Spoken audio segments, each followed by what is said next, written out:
నమస్తే. వక్ఫ్ సవరణల చట్టం మామూలుగా మనం వక్ఫ్ బిల్ అంటున్నాం కానీ ఇప్పుడు పార్లమెంట్ ఉభయ సభల్లో ప్రవేశపెట్టి అమిత్ షా చేత ప్రవేశపెట్టబడి ఆమోదింపబడ్డ బిల్ ఏంటంటే వక్ఫ్ అమెండ్మెంట్స్ బిల్. 1995లో అప్పటి పివి నరసింహారావు నాయకత్వంలోని కాంగ్రెస్ ప్రభుత్వం తీసుకొచ్చిన వక్ఫ్ బిల్ ఏదైతే ఉందో దానికి సవరణలు ఇప్పుడున్న మోడీ ప్రభుత్వం చేయడం జరిగింది.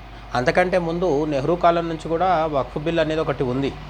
అయితే వక్ఫ్ బిల్ యొక్క శక్తులని, పవర్స్ని విపరీతంగా పెంచేస్తూ 1995లో కాంగ్రెస్ ప్రభుత్వం అంటే ఒక విధంగా ముస్లింలని సంతుష్టీకరించే విధంగా ఒక బిల్లు తీసుకొని రావడం జరిగింది. అందులో అప్పుడే ప్లేసెస్ ఆఫ్ వర్షిప్ యాక్ట్ లాంటి వివాదాస్పద బిల్లు కూడా రావడం జరిగింది. ఈ బిల్లులు చేసిన పని ఏంటంటే, వక్ఫ్ బిల్ 1995 చేసిన పని ఏంటంటే వక్ఫ్ బోర్డులకి ఎదురులేని పవర్స్ని ఇచ్చేయడం జరిగింది. అంటే భారతదేశంలో ఉన్న ఏ భూమినైనా ఏ ఆస్తినైనా సరే తమదిగా వక్ఫ్ బోర్డు ప్రకటించుకునే అవకాశం ఉంది. అలా ప్రకటించుకున్న తర్వాత ఆ భూమి పైన, ఆ ఆస్తి పైన ఎవరికైతే హక్కు ఉంటుందో వాళ్ళు సుప్రీంకోర్టుకి వెళ్ళి న్యాయ పోరాటం చేసుకునే అవకాశం కూడా లేని విధంగా కొన్ని ఆర్టికల్స్, కొన్ని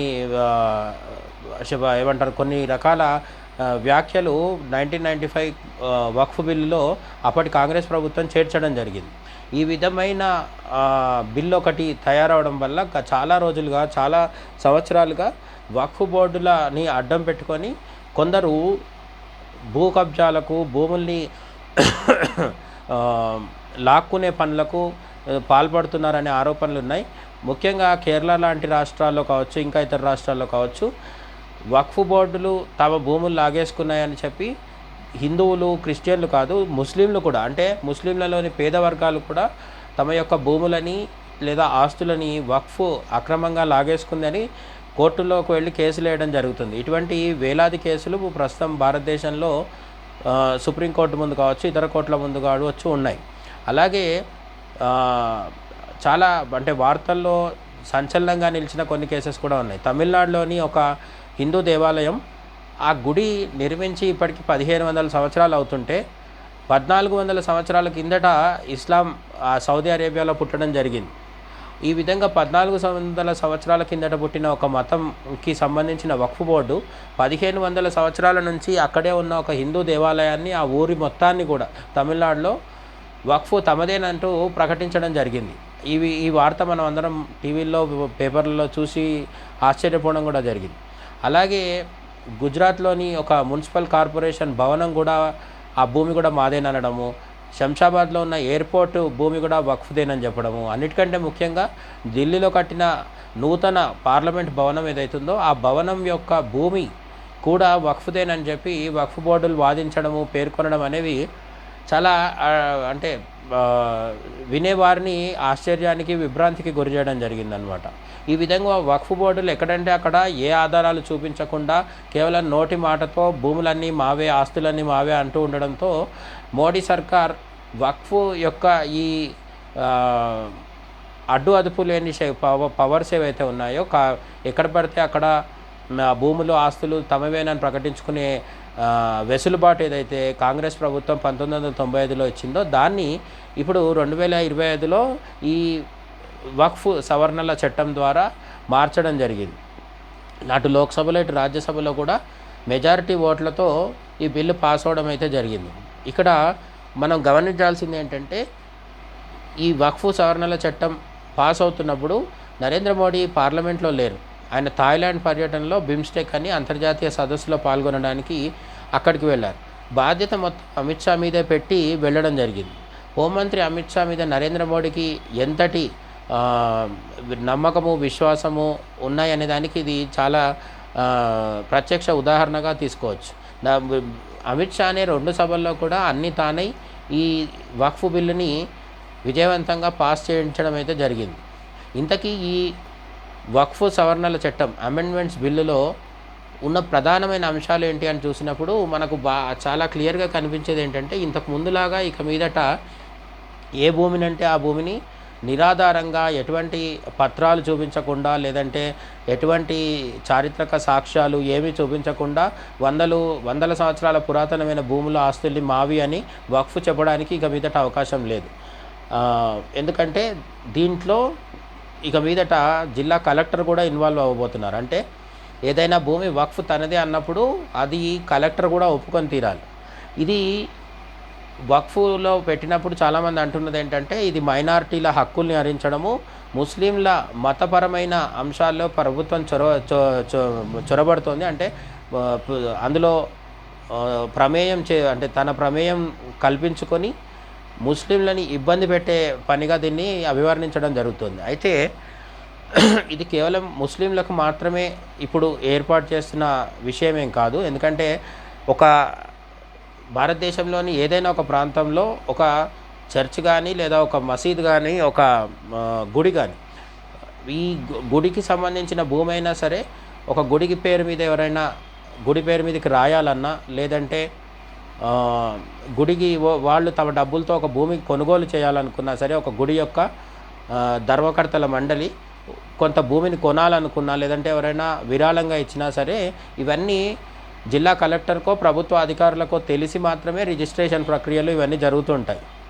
ఇంతవరకు వక్ఫ్కి అటువంటి అవసరం కానీ అటువంటి ఏర్పాటు కానీ లేకుండా అప్పటి కాంగ్రెస్ ప్రభుత్వం చేసింది. అంటే వక్ఫ్కి ఎవరైనా విరాళం ఇస్తే వక్ఫ్ పెద్దలే కూర్చొని తీసేసుకోవడము ఇలాంటివి జరిగేదన్నట్టు. అంటే ప్రభుత్వ ప్రమేయం పెద్దగా లేకుండా వక్ఫ్కి భూములు విరాళాలు ఆస్తులు వస్తూ ఉండేవి. అలాగే ఎక్కడైనా భూమి ఉంటే కూడా జిల్లా కలెక్టర్తో కానీ ఎటువంటి అధికారులతో కూడా ప్రమేయం లేకుండా వక్ఫ్ తన ఆధీనంలోకి తీసుకునే అవకాశం ఉండేది. ఇప్పుడు అట్లా కాకుండా మిగతా మతాలు హిందూ క్రిస్టియన్ ఇట్లాంటి మతాలు ఏవైతే ఉన్నాయో వీళ్ళకు వర్తించే రూల్సే ముస్లింలకు కూడా వర్తించబోతున్నాయి. వక్ఫ్ కూడా జిల్లా కలెక్టర్తో అనుబంధంగా పనిచేస్తూ ఉండాలి. అంటే వక్ఫ్ తన భూమి అని ఏదైనా పేర్కొనాలి అంటే దాన్ని కలెక్టర్ కూడా ఒప్పుకోవాలి. అలాగే వక్ఫ్ బోర్డుల్లో ఇంతకాలం ముస్లింలలో ఉన్న మైనారిటీలు, అంటే భారతదేశంలో మైనారిటీలు అనగానే ముస్లింల పేరే చెప్తాం, కానీ ముస్లింలు భారతదేశంలో మైనారిటీలే అయినప్పటికీ మైనారిటీలో మళ్ళీ మైనారిటీలు. అంటే ముస్లింలలో మన దేశంలో అత్యధిక జనాభా ఉండేది ఎవరు అంటే ముస్లిం శాఖల్లో సున్నీ ముస్లింలు ఎక్కువగా ఉంటారు. ఈ సున్నీ ముస్లింలదే వక్ఫ్ బోర్డులో కూడా ఆధిపత్యం ఇంతకాలం కొనసాగింది.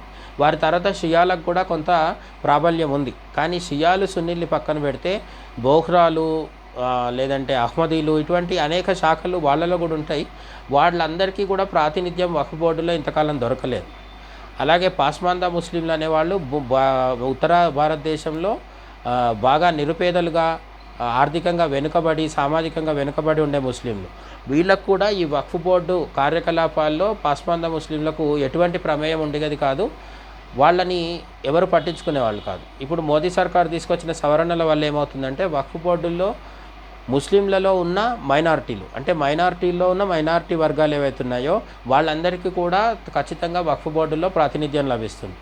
అలాగే వక్ఫ్ ఇస్లాం మత షరియా చట్టాల ప్రకారం చూసినప్పుడు ఇస్లామిక్ ముస్లిం స్త్రీలకు ఆస్తి హక్కు పురుషులతో సమానంగా ఉండదు. దానివల్ల ఏమవుతుందంటే వక్ఫ్ బోర్డులో కూడా ముస్లిం స్త్రీలకు ఎటువంటి ప్రాతినిధ్యం ఇంతకాలం ఉండేది కాదు.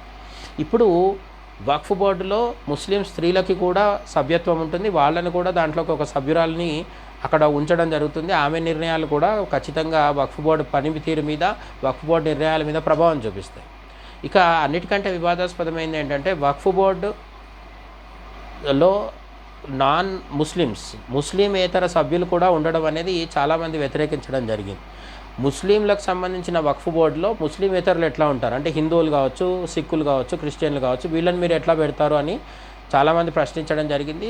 సమాజ్వాదీ పార్టీ అఖిలేష్ కావచ్చు, సోనియా, రాహుల్ గాంధీలు కావచ్చు, వీళ్ళంతా అడగడం జరిగింది. దీనికి ప్రభుత్వం చెప్తున్న సమాధానం ఏంటంటే ఇప్పుడు హిందువుల దేవాదాయ ధర్మాదాయ శాఖను తీసుకుంటే హిందూ గుడులకు దాదాపుగా హిందువుల ఆస్తులు హిందువుల భూములు మాత్రమే ఉంటాయి. రెండోది మనం ఇంతకు ముందే చెప్పుకున్నట్టు హిందూ గుడులకు ఏదైనా భూమి వచ్చినా పోయినా కూడా అవన్నీ ప్రభుత్వానికి తెలిసే జరుగుతున్నాయి. ఎందుకంటే దేవాదాయ శాఖ అనేది పూర్తిగా ప్రభుత్వ నియంత్రణలో ఉండేది. కాబట్టి దేవాదాయ శాఖ ద్వారా ఇప్పటికే ప్రభుత్వ భూములు హిందూ ఆలయాల్ని ప్రభుత్వం నియంత్రిస్తోంది. హిందూ ఆలయాల విషయంలో మంచి జరిగినా చెడు జరిగినా అక్రమంగా ఏదైనా జరిగినా సక్రమంగా జరిగినా టీటీడీ లాంటి పెద్ద పెద్ద వ్యవస్థలైనా సరే ప్రభుత్వ కనుసన్నల్లో ప్రభుత్వానికి పూర్తి సమాచారం ఇస్తూ అంతా తెలిసే జరుగుతుంది. కానీ వక్ఫ్ పరిస్థితి అలా లేదు. వక్ఫ్ ముస్లింల కోసమే పనిచేస్తున్నప్పటికీ వక్ఫ్ తనది అని పేర్కొంటున్న ఆస్తులు ఏవైతున్నాయో అవి చాలాసార్లు హిందువులై కావచ్చు, క్రిస్టియన్లై కావచ్చు, ఏ మతం వాళ్ళైనా అవ్వచ్చు.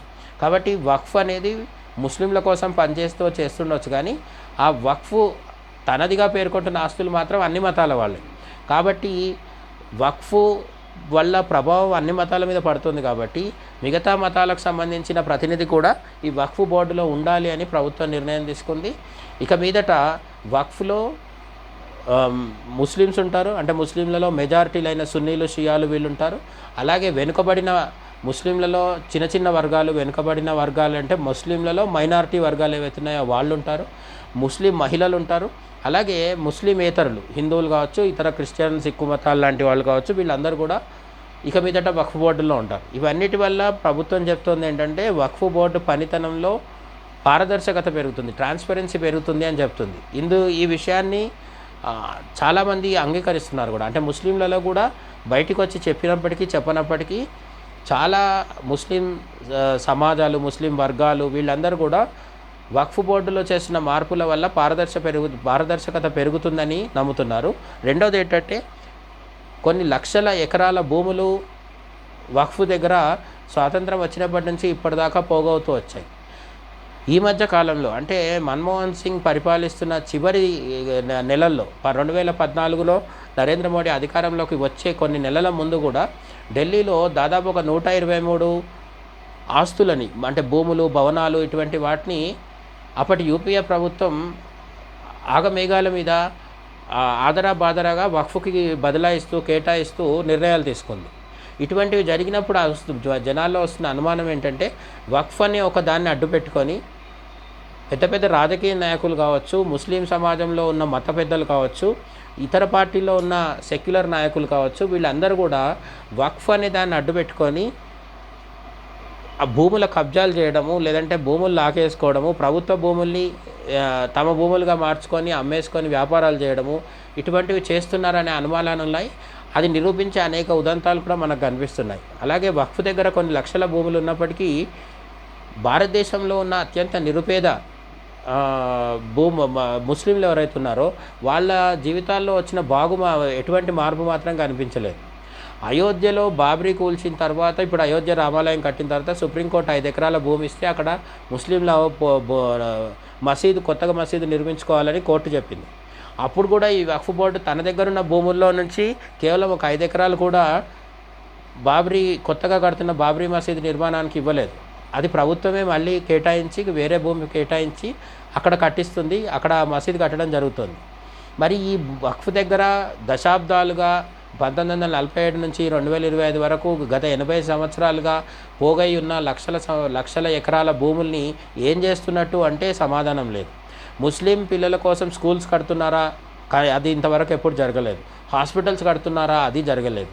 అంటే ముస్లిం సమాజానికి ఉపయోగపడే పనులు, మొత్తం భారతదేశ సమాజానికి ఉపయోగపడే పనులు ఏవి చేయకుండా లక్షల ఎకరాల భూముల్ని వక్ఫ్ బోర్డులు తమ దగ్గర పెట్టుకొని ఎటువంటి ఉపయోగం లేకుండా నిరుపయోగంగా అలా ఉంచుతూ దేశానికి, సమాజానికి కూడా నష్టం చేస్తున్నాయి అనేది కొందరి వాదన.